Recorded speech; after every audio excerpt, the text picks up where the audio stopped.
começa aqui mais um de gestão.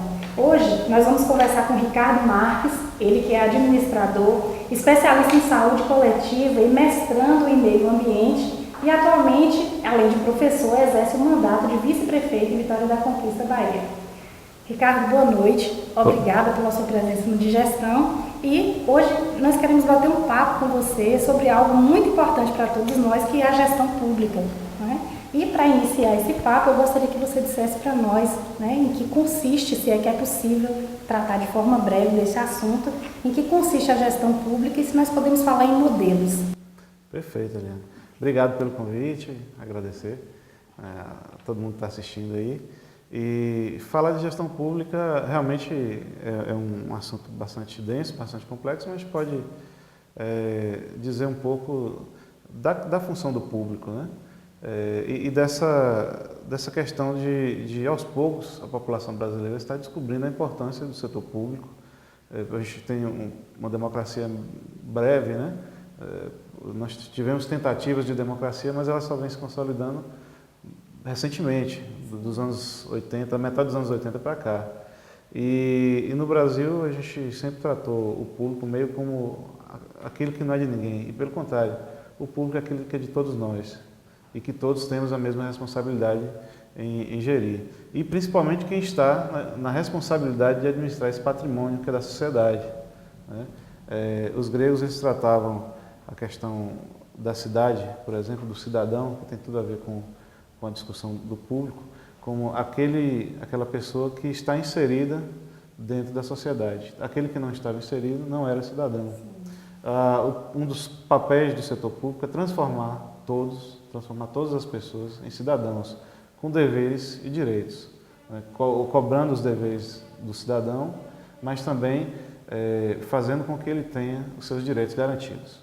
Perfeito. E com relação ao que nós falamos de modelos, né, nota-se que você falou a respeito de responsabilidade, né, e até dentro do conceito a gente percebe que a administração pública só é permitido fazer aquilo que está previsto em lei, né? Então, hoje a gente verifica tentativas de mudança nos modelos de gestão pública a partir até de uma experiência do governo federal que criou uma Câmara de Gestão, né, com presença de grandes empresários, como é o caso de Jorge Gerdau. Então, Ricardo, essa experiência de trazer modelos da instituição privada, né, e aplicar na pública, o que ele significa para nós? Perfeito. Nós caminhamos num processo de construção para chegarmos onde nós estamos hoje. A gestão pública ela foi patrimonialista em determinado momento da história, onde quem estava no poder se considerava dono daquela estrutura pública da sociedade.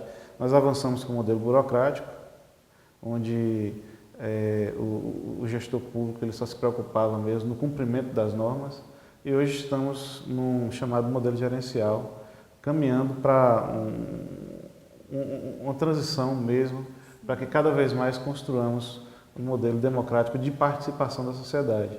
A ONU ela trata esse assunto com o nome de governança e coloca alguns aspectos importantes nisso, né?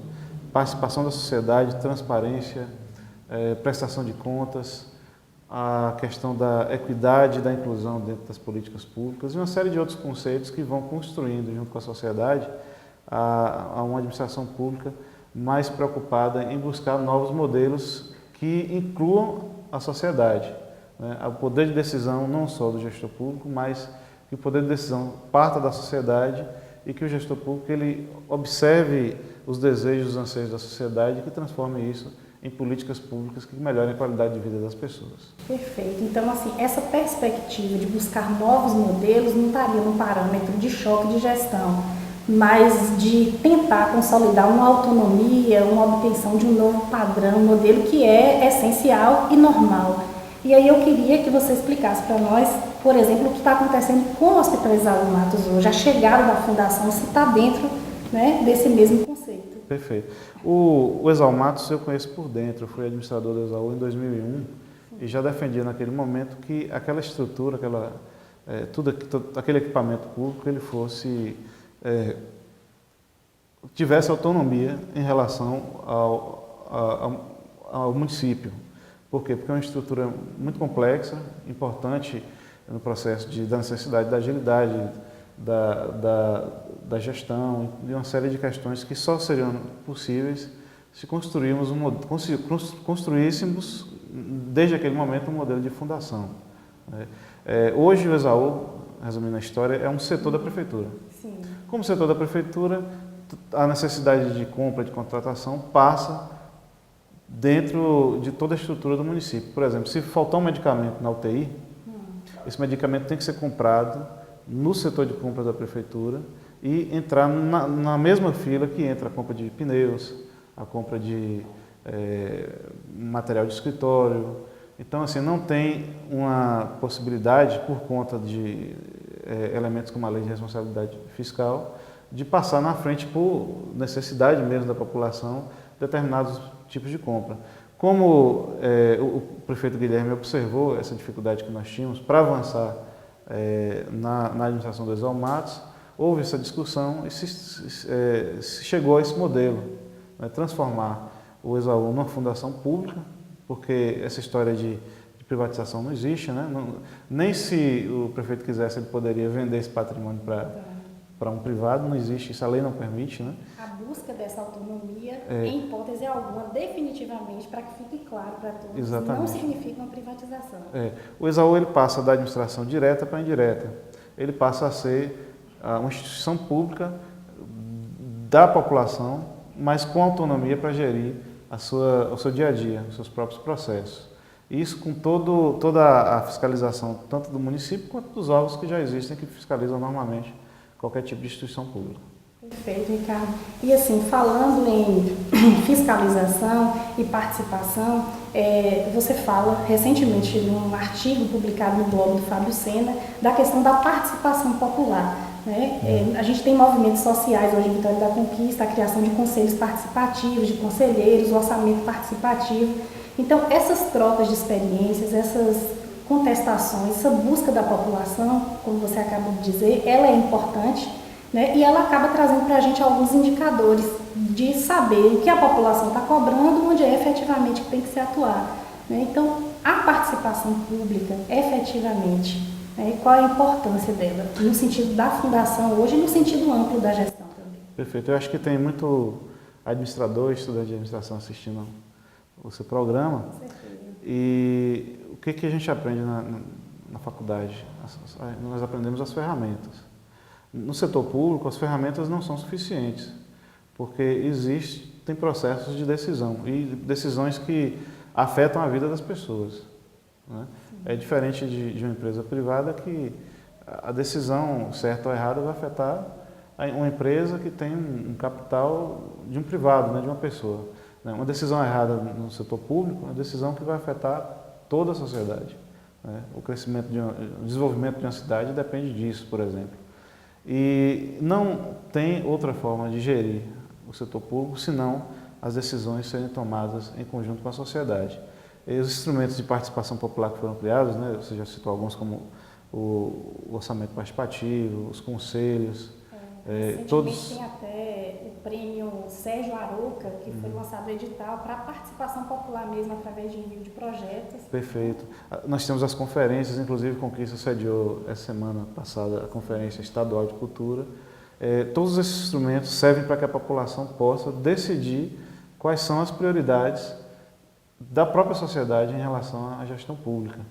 Quando a gente fala do plano diretor urbano, o plano diretor urbano é um instrumento talvez um dos mais técnicos que existem na área pública, mas ele é construído a partir das audiências públicas e os elementos que vão decidir o que os técnicos vão fazer utilizando as ferramentas tem que partir da sociedade. Então esse conjunto aí, ferramentas administrativas, mais participação popular, que deve fazer a administração pública ser o conceito que a gente usa bastante, né? Ser efetivo, eficaz e eficiente.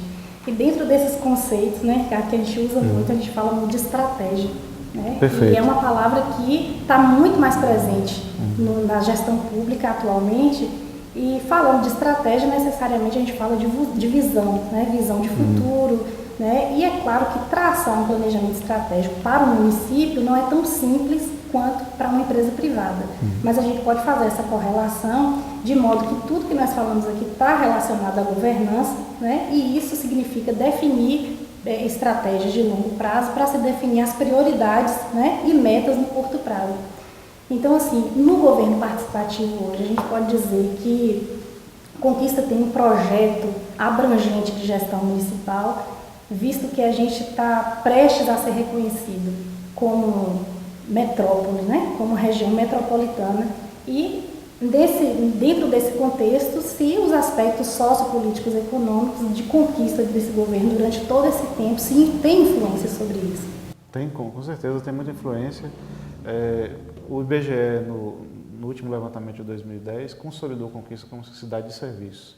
Mais de 85% da atividade econômica de Vitória da Conquista é na área de serviços, principalmente saúde e educação. São as áreas que mais cresceram. Isso quer dizer que o papel do poder público é o papel de fomentar essas áreas que foi uma escolha da sociedade como um todo. É claro que o fomento à indústria, o comércio, são fundamentais também. Eu acho que a gente tem que avançar. E nós temos que avançar em áreas como, por exemplo, a ciência e tecnologia.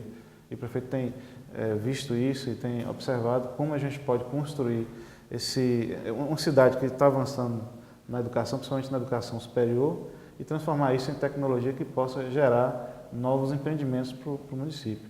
Então, existe um planejamento macro, que não está só no plano diretor, mas também em alguns outros instrumentos de gestão, né, como o PPA, que é o Plano Plurianual, que é o planejamento de 4 anos, entre outros. Então, assim, hoje a gente vê algumas questões fundamentais.